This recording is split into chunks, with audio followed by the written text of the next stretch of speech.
The Jets' two big coaching searches, head coach and defensive coordinator, have concluded.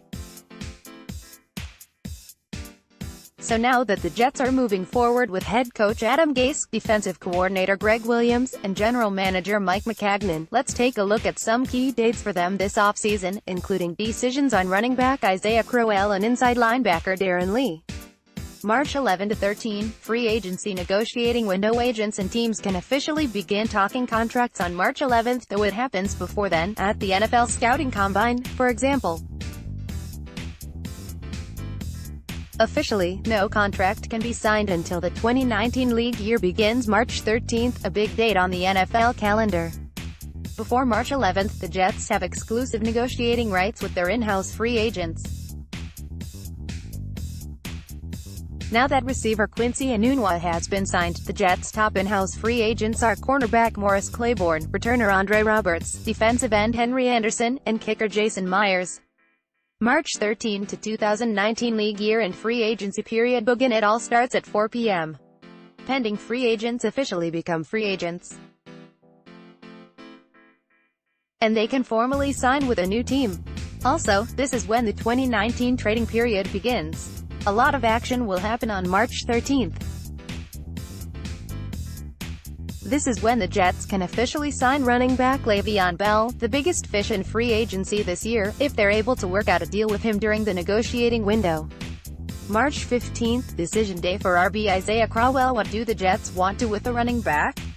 That question could depend on whether the Jets are able to land Bell at the start of the free agency period. Crowell's $4 million salary for 2019, $2 million will become fully guaranteed on March 15, the third day of the league year. So that, as the Jets' deadline for making a cut, keep decision on Crowell. Cutting him would free up $3 million in cap space, with $2 million in dead money attached to the move. March 24 to 27, NFL annual meeting, commonly referred to as the owners' meetings. They're in Phoenix this year. Lots of NFL-wide policy stuff will be discussed among the owners. April 1st, Jets can begin off-season workouts. Because the Jets have a new head coach, they are allowed to start off-season workouts 2 weeks earlier than teams with a returning coach. April 19th, Wr. Robbie Anderson's restricted free agent offer sheet deadline. The Jets unsurprisingly slapped the second-round restricted free agent tender on him, making it unlikely he will get an offer sheet from another team. This date is the deadline for Anderson to sign an offer sheet, if he happens to get one, which he probably won't, since another team would have to surrender a second-round draft pick for him. Ultimately, Anderson will surely play 2019 on a one-year, $3.095 million contract. This deadline is a formality more than anything. April 25 to 27, NFL Draft. The Jets pick third overall in this year's draft, which will be held in Nashville. 10.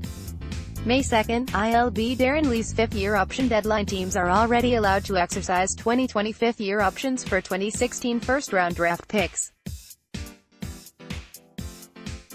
But the final deadline to exercise the option is May 3rd.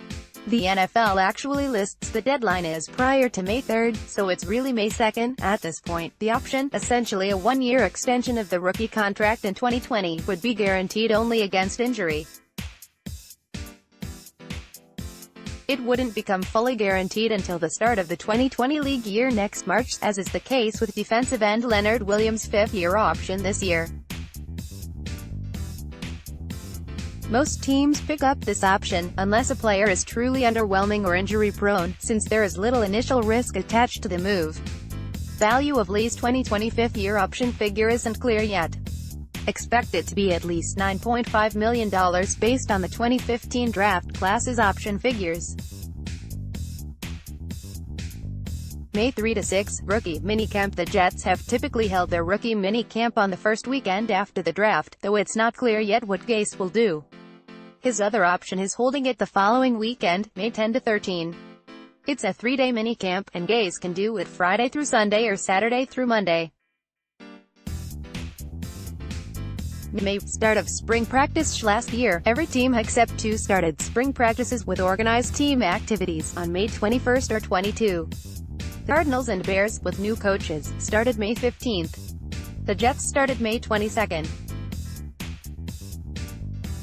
Mid-June, end of spring practices. The Jets will conclude their spring practices and their off-season workout program with a mid-June mandatory minicamp following organized team activities practices, though exact dates aren't clear. After this, the Jets will be off until training camp begins in late July. Last year, the Jets had minicamp from June 12 to 14, as did every other team except the Bears, Lions, Dolphins, and Patriots, June 5 to 7.